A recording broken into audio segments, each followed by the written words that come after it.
Hi, hello. This vid will be a brief introduction to the home automation system. This is a system I created. It is shared on GitHub. Description of this vid will contain path to it. Also, the GitHub solution will contain quite detailed description file which contains all information regarding deployment, installation, configuration. So there will be other vids that will in more detail present how to configure this system, what kind of devices we can attach to the system, how to use them. However, this vid right here will be a short wrap-up of possibilities that this system presents. I will try to present you what kind of devices we can attach right now, and we will have a brief look at the user interface of the system.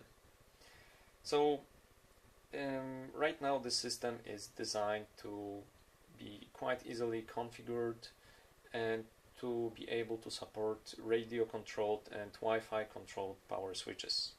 So in this mess in front of you, you see a couple of these switches, and they will be operated by this Raspberry Pi, and we will send radio signals using this standard radio transmitter.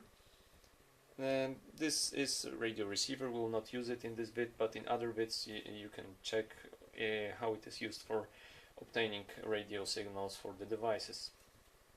So here we have three different types of devices. They are connected to whatever came into my hands, so it's quite messy stuff, but I hope it will serve its purpose. So we have a standard radio controlled power switch that you put into your wall mains, and it is operated by such a remote. We have other type of radio controlled power switch. This is this little box, and it is operated by this radio transmitter that imitates a wall switch. It's also radio transmitter powered by the battery. About these two I made separate vids that will present how they work and how to connect them. And also in the back there is a sonoff Wi-Fi switch. Sonoff makes different it is more or less looks like this. This is already modified by me. Sonoff provides their own firmware for the devices. They are sort of Internet of Things, but you can remove this firmware and put your own Lua scripts there that do exactly what you want them to do. And hopefully I will make vid about this as well.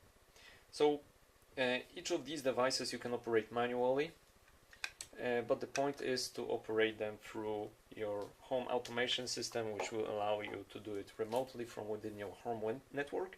And this system will also allow you to define delays after which these devices should be automatically disabled, and will be also possible for you to create some scheduling for these devices so they are enabled or disabled in some specific time frames. So let's have a look at the interface. The interface is mobile friendly. It is quite nice displayed on mobile phones or on tablets, and as well as on your desktop. And this interface right here is coming from home automation system, which I configured to just support those three devices that you can see on this table. So the first one is a radio switch. So this is this radio switch controller. When I enable it, it will turn on. It is transmitting signal by Raspberry transmitter. As you can see on the right, it's showing the delay time. It is the default delay time. Default delay time is set by configuration when you configure this, but you will be able to change it from the interface. I will show that in a minute. So the delay is sort of a feature of the system. When I was creating the system, my main goal in mind was to save some energy. And so, you know, I had plenty of situations when my kid was turning something on and then forgetting to turn it off. So I applied default delay times for most of devices at my home, so they turn off automatically after some period of time. So when this delay time will end, and you will not in the meantime prolong it or turn it off, this device will automatically turn itself off. Okay, so let's turn off this one. Now the second device is the other type of radio switch. So this one, let's turn it off. It works on the same principle. It also allows for delay. We can operate also manually, override it. So it's perfect for lights. And the last one is Wi-Fi power switch. This one is particularly useful because